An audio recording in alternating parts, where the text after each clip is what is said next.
Assalamualaikum warahmatullahi wabarakatuh. Nama saya Muhammad Suprapto, NIM 105170542.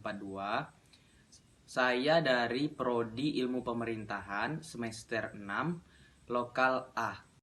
Baiklah, di sini saya akan menjawab pertanyaan yang tertera di bawah ini.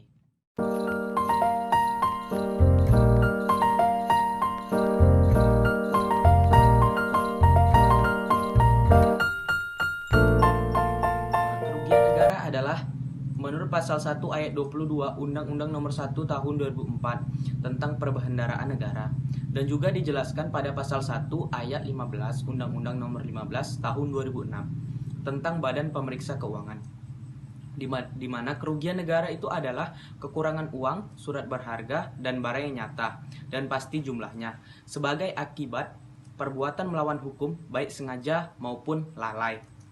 Sehingga saya dapat menyimpulkan bahwa kerugian negara itu adalah suatu perbuatan penyalahgunaan keuangan negara yang dilakukan oleh pihak-pihak yang tidak bertanggung jawab, yang seperti pemborosan, ketidakefisiensian, dan biasanya dikenal dengan tindak pidana korupsi.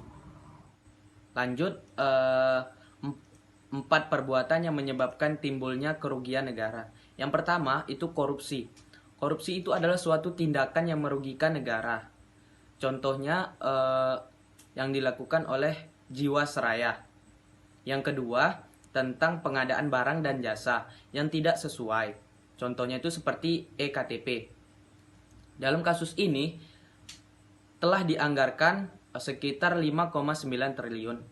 Namun yang digunakan hanya sebesar 0,5% dari jumlah keseluruhannya. Yang ketiga, pengelakan pajak. Pengelakan pajak yaitu suatu tindakan memalsukan jumlah kekayaan untuk dilaporkan ke pemerintah.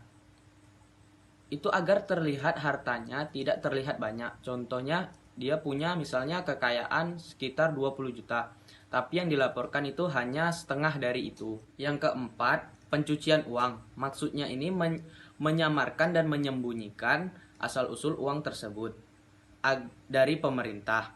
Contohnya itu membuat usaha agar ketidaktahuan asal-usul uang tersebut. Nomor 2.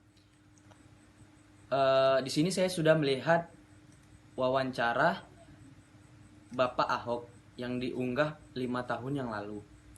Di sini ada permainan besar APBD yang dilakukan DPRD.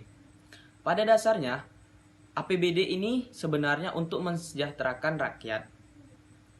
Tapi malah uang anggaran ini dihilangkan DPRD. Menurut wawancara Bapak Ahok, ia berkata, sudah ada anggaran untuk membeli truk sampah sebanyak 20 unit. Kemudian, dengan hilangnya anggaran tersebut, ini akan menghambat perkembangan daerah.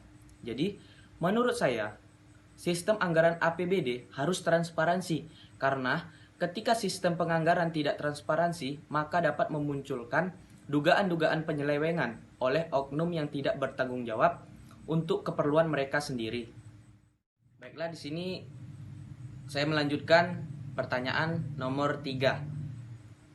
Jika saya menjadi kepala pemerintah, langkah saya untuk menangani COVID-19 ini adalah saya akan mempertimbangkan dulu dengan baik apa yang harus diterapkan dan yang harus dilakukan. Pertama-tama itu harus memfasilitasi tenaga medis, karena tenaga medis inilah orang pertama yang akan membantu korban yang terkena COVID-19. Lalu yang kedua, baru saya membantu masyarakat, baik dari segi sosial, ekonomi, seperti memberi uang tunai, sembako, dan lain-lain. Dari semua ini akan membutuhkan banyak biaya. Semua ini tidak ada anggarannya, karena COVID-19 ini adalah penyakit yang tiba-tiba menyerang siapapun. Untuk itu, saya bisa memakai uang anggaran dari infrastruktur dan lain-lain.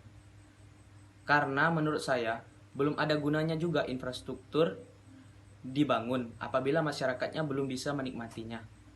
Jadi, SDM lah yang harus dijaga terlebih dahulu.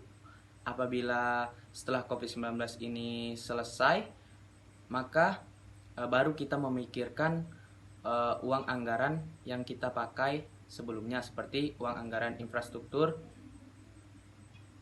sarana prasarana dan lain-lain. Baiklah, di sini sekian dari jawaban ujian akhir semester yang diberikan oleh Bapak Z Haryanto. Lebih dan kurang saya mohon maaf. Saya akhiri dengan wabillahi taufik walhidayah. Wassalamualaikum warahmatullahi wabarakatuh.